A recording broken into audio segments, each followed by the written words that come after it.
See that red building over there? That's where our story begins. Breaking news from Babylon, the Black Dragon Guild appeared to capture the 40th floor of the tower. They planned to show off the top-level guild skills. A girl with purple hair, followed by a man in a red jacket, was photographed from afar. It's a shame, but they returned empty-handed again. The journalists directed all their attention to the man with long hair and a red jacket. This time, the Black Dragon was forced to experience another fiasco. The shining protagonist of today is a rank 1 hunter. The hunter's ears had yellow metal earrings on them. His name is Flame Emperor. He defeated the boss single-handedly again. One of the journalists stood with a microphone in front of the Flame. They greeted each other. Today, the Flame again set a divine record without any hindrance. The Flame scratched his ear and then suddenly became embarrassed. He remains the only person who single-handedly defeated the monster boss in the tower that appeared. The Flame snatched the microphone from the journalist's hand. He told everyone to stop. The Flame held the microphone in his hand and spoke to the people. Someone was watching the Flame live. "Flame Emperor, why did you give me this stupid nickname and constantly call me that?" asked the Flame.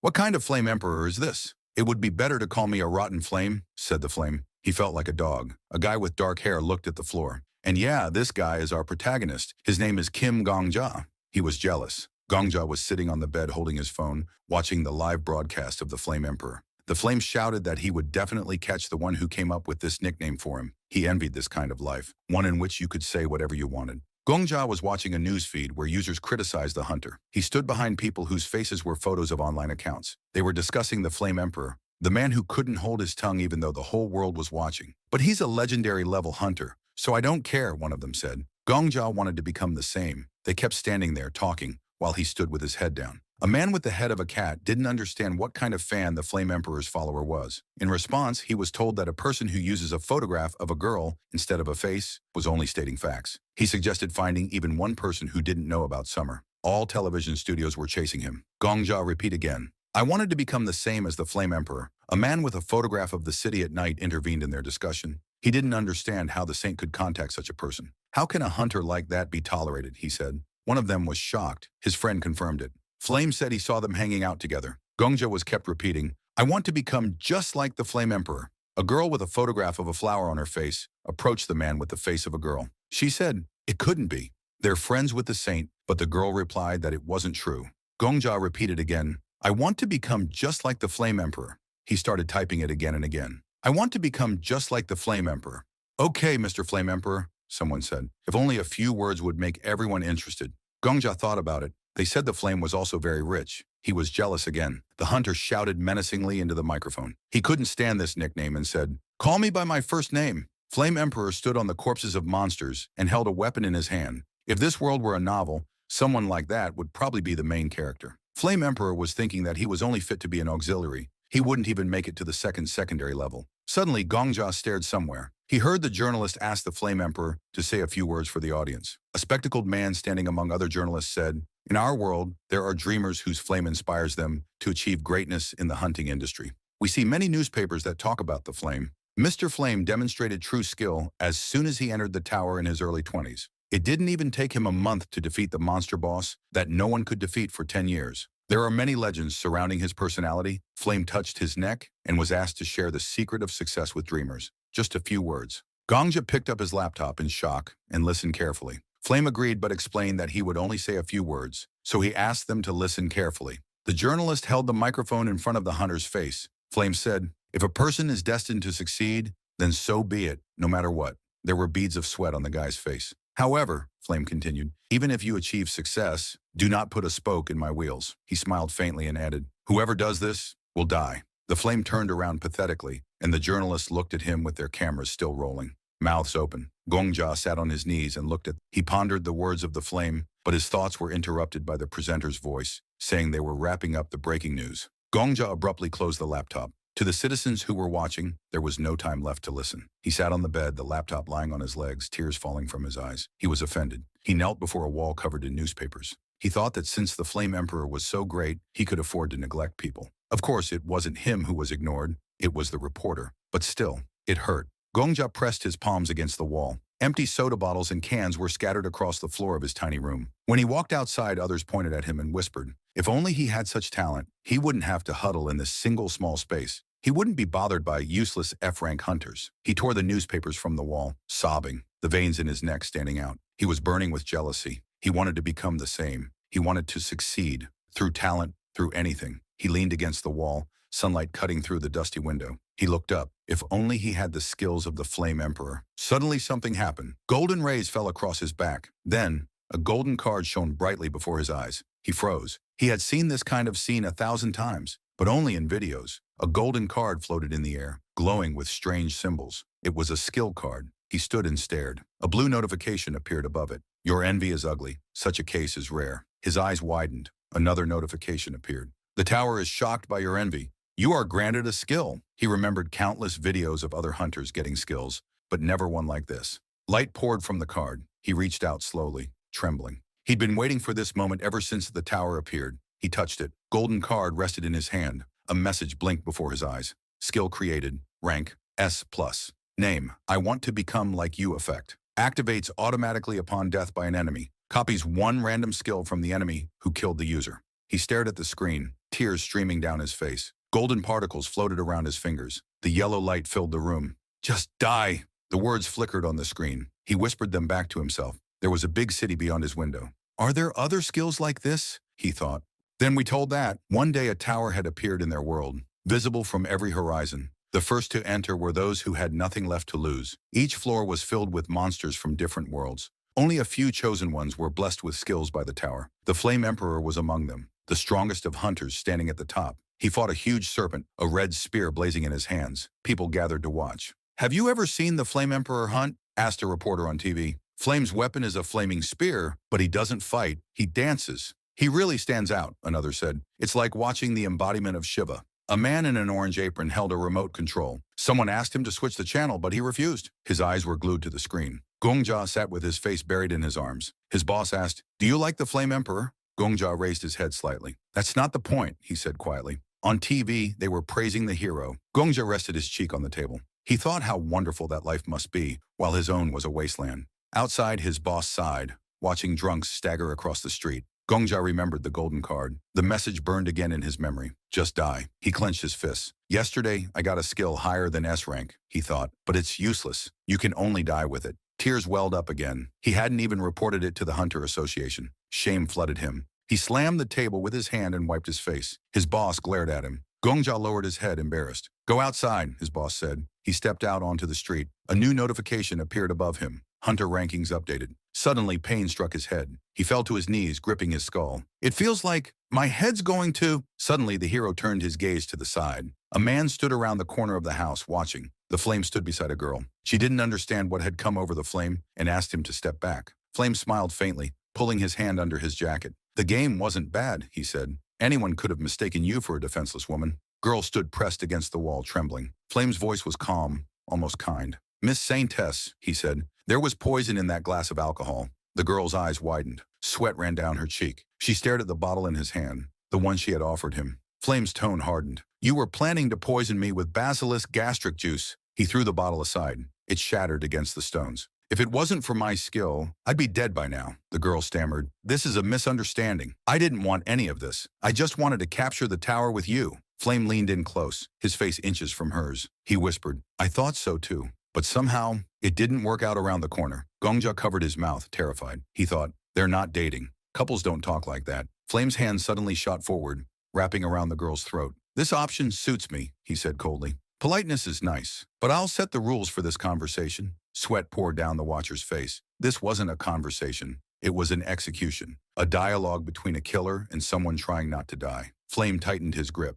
I'll ask the questions. You'll answer. He raised his hand slightly. Flames flickered between his fingers. I have a skill that detects lies, he said. So don't try to deceive me. Be honest, and maybe you'll get the antidote. Gongja stayed frozen, still covering his mouth. Who ordered my death? Flame demanded. The saint's eyes widened in fear. She clutched his hand, trembling. Black Dragon Witch? He asked. Flame's voice deepened. Girl lowered her head, then sharply turned away, eyes shut tight. Flame's hand caught fire. I knew it, he said quietly. Flames flared between them. At a time like this, he murmured, the world needs heroes like me. Fire roared behind him. Gongja, watching, trembled. His eyes reflected the blaze. He couldn't believe this monster was the same man he once admired. He ran. Behind him, Flame stood framed in red flame. Gongja's thoughts were in chaos. He's not a hero. He's a murderer, a psychopath. A green bottle shattered near his foot. He froze. When he turned, Flame was there, standing calmly at the corner, fire flickering around him. Flame smiled. I thought I'd already dealt with all the rats in this area, he said.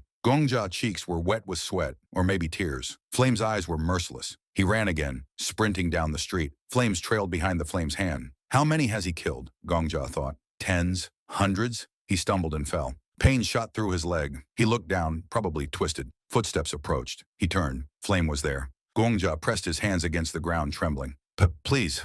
Mercy. Flame tilted his head. Where are you rushing off to? He looked down. Did you see it? Gongja shook his head. I saw nothing. Flame knelt beside him, smiling. What didn't you see? He grabbed Gongja by the neck. Not only do you call me Flame, now you say you didn't see anything? The Flame's eyes narrowed. Even I didn't ask you anything yet. And you lie already? Gongja choked out. I won't tell anyone. I swear. Flame smiled, a mad, dangerous smile. If you don't want to follow the saint, then you'd better answer honestly. Who sent you to me? Gongja remembered watching Flame's live broadcasts. He remembered admiring him, worshipping him. Now that same man was gripping his throat. Check it, Gongja gasped. You have the lie detection skill, right? Check it. I'm not lying. Flame froze. For a moment, even he looked uncertain. He muttered, So, I deceived the girl. Gongja stared at him. You killed her without proof, he said weakly. Flame pushed him away. Don't slander me. Gongja coughed, clutching his neck. Flame's voice was calm, detached. She planned to poison me, he said. If I hadn't killed her today,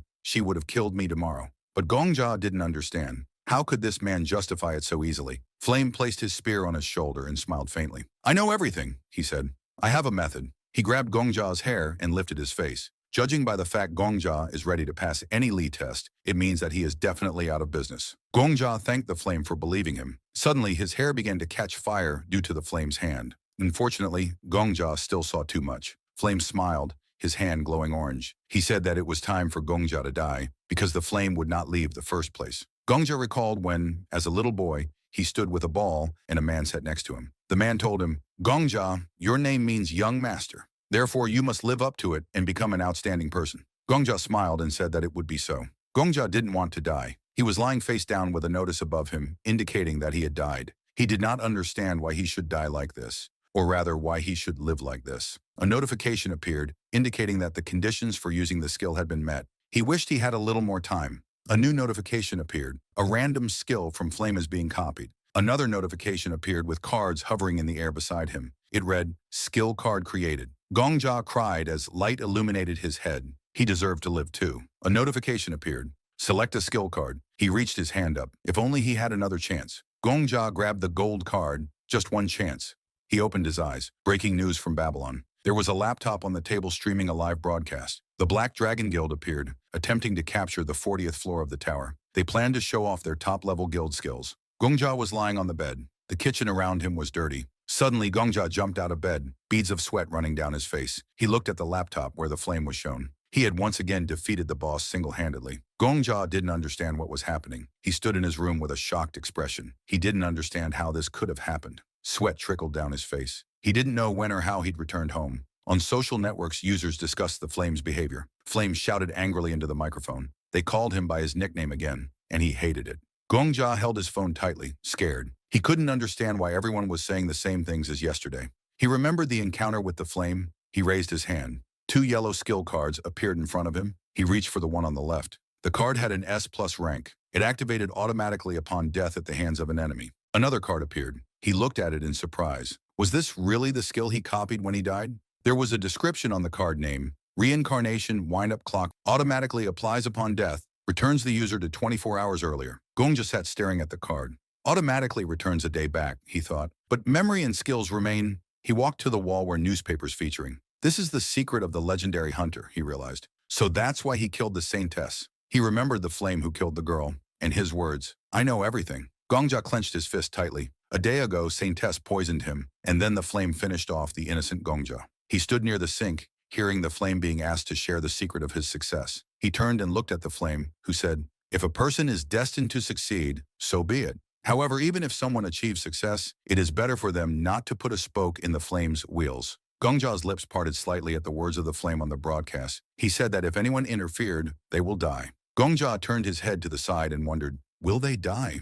He began to squeeze the card in his hand. He decided to see who would die this time. Suddenly, Gongja turned his gaze to the window. Someone outside was shouting about a fire. He raised his hand toward the glass. In the distance, flames burned bright. Gongja walked out of the building holding a knife. People ran past, hurrying to put out the fire. He turned the corner of the house, still gripping the knife tightly. Gongja lived in a place different from the outside world, a city that gathered people who wanted to become hunters. The first floor of the tower. Gongja ran through the city, looking at his phone. It was 7:30, and people were still putting out the fire. The same time the hunter started the fire to hide the evidence after killing the saint. Hunters with the element of water shouldn't fight randomly. Everyone needed to work together. At that moment, a girl with purple hair stood. This was the head of the Black Dragon Guild, the Black Witch. He took command temporarily, giving orders. Everyone followed. This city had many names. An other girl with green hair stood there. A healer, pharmacist, the guild leader of the alchemist Castellan. Some called it Babylon, while others simply call it the city of the first floor. The captain of the city vigilantes also helped in extinguishing the fire.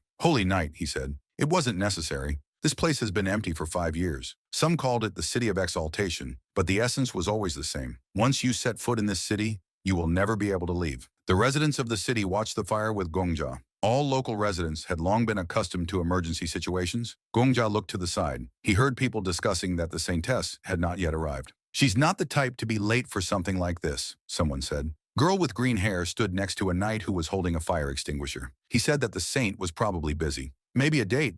Lately, she and the flame have become very close. The healer crossed her arms and turned her head away. I don't like that guy, Flame, she said. He just makes me feel sick. Behind the people stood the flame himself. He held his head and asked who had lit the fire without his permission. Gongja looked angrily toward Flame. Flame walked past the knight, and everyone took pictures of him. He thought that everyone was waiting for him. Flame smiled and clenched his hand into a fist. They told him that a fire had broken out in the old slums and asked if he could help. Flame asked, "What will I get in return?" Veins were visible on Gongja's hand as he gripped the knife tightly. This hunter was seeking profit from the very fire he started. Gongja stepped out from the crowd of people who were holding up their phones. Someone offered Flame public approval for his help, but he replied, "I'm not interested. To be honest, I don't care about reputation either." "This is a legendary level hunter," a voice said, "so it doesn't matter." Gongja remembered those words. Flame walked away from the villagers, waving casually. He told them to find other volunteers. Flame walked off, smiling, and Gongja stared at him with hatred. No one knew the truth. Everyone saw him as a hero with a bad attitude. But Gongja remembered that shadow,